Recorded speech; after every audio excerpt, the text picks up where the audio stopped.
la fixation de la date de la rentrée scolaire 2025-2026 au jeudi 15 septembre 2025 est une décision qui relève de la compétence du ministère de l'enseignement préuniversitaire et de l'alphabétisation. Mais en tant que partenaires sociaux à ce département ministériel, nous aurions souhaité être associés à la démarche à l'effet de donner plus d'inclusivité à cette fixation.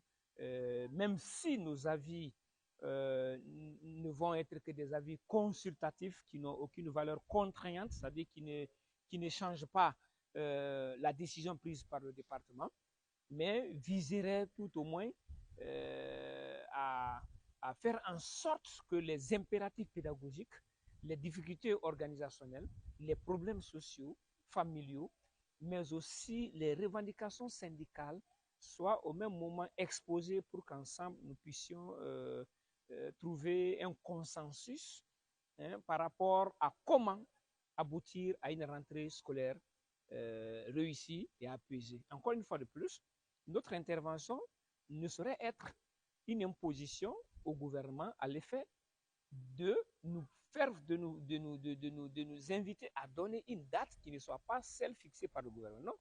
Et il serait question de nous imprégner des réalités qui ont prévalu à la fixation de cette date, mais aussi qu'ensemble, nous dégageons nos problèmes et qu'on trouve des solutions pour éviter qu'il y ait une instabilité dans nos concessions scolaires à l'ouverture des classes. J'invite le CNRD, le gouvernement et les ministères en charge du secteur de l'éducation et de la formation à faire de l'éducation une priorité, à lutter pour atteindre ce qu'on appelle la professionnalisation de l'éducation, mais aussi la revalorisation de la revalorisation de la profession enseignante. Et cela ne peut arriver que lorsque nous parvenons à créer des conditions de vie et de travail idéales permettant aux enseignants d'être dans un bien-être psychosocial et pour pouvoir rendre le meilleur d'eux-mêmes, pour que les rendements scolaires de nos apprenants soient à la hauteur des objectifs pédagogiques et didactiques que nous sommes assignés. C'est extrêmement important.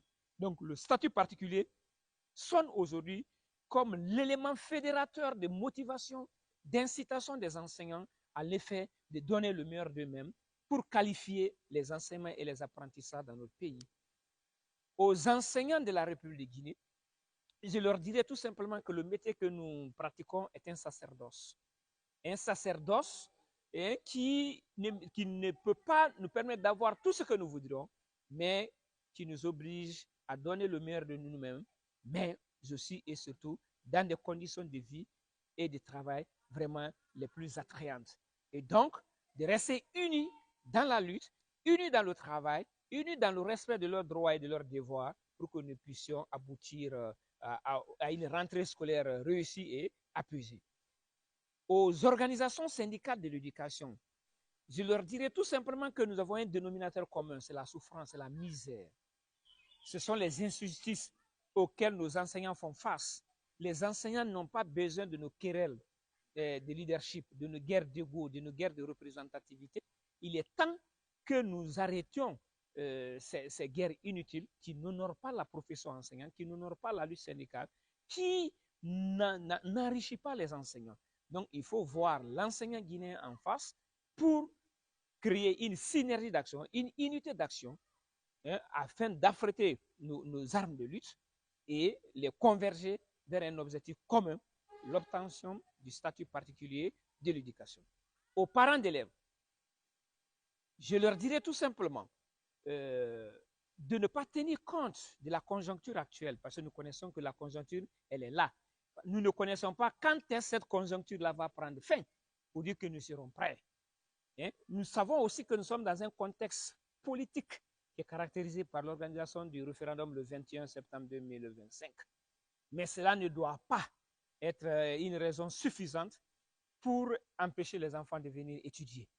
Et donc, les moyens de bord qu'ils vont posséder, que ce soit les anciens cahiers, les anciennes tenues, pour ceux qui en ont encore et qui n'ont pas besoin de changer de couleur de tenue, ceux-ci peuvent permettre à leurs enfants de venir suivre les cours avec ces anciens cahiers, ces anciennes tenues, bien avant la fin de ce mois de septembre, afin d'être payés et de trouver des tenues pour ceux qui changent de tenue. Et aux élèves, c'est de leur dire que l'examen, les évaluations, les compositions se préparent dès le premier jour de la rentrée scolaire. Puisque un élève qui perd un cours, 2 cours, 3 cours, ne va plus les rattraper en termes d'explication, de compréhension de l'explication, en termes d'assimilation de compétences. Il se pourrait que les sujets de composition portent sur ces leçons qu'ils ont ratées, ou les sujets d'examen portent sur ces leçons qu'ils ont ratées. Ils vont échouer sans pour ne pas être inintelligents, mais parce qu'ils n'ont pas vraiment suivi ces cours-là. Et donc, nous les invitons tous à adhérer à cette idée et à la société guinéenne tout entière pour dire que l'école n'est pas seulement l'apanage de l'État. L'école, c'est la société, puisque c'est là où nous formons tous les cadres qui servent à développer la Guinée, à transformer nos richesses en opportunités de développement. Donc, les acteurs de la société civile doivent aussi accompagner les syndicats dans cette noble lutte de qualification du système éducatif guinéen, mais de l'amélioration aussi des conditions de vie et de travail des enseignants.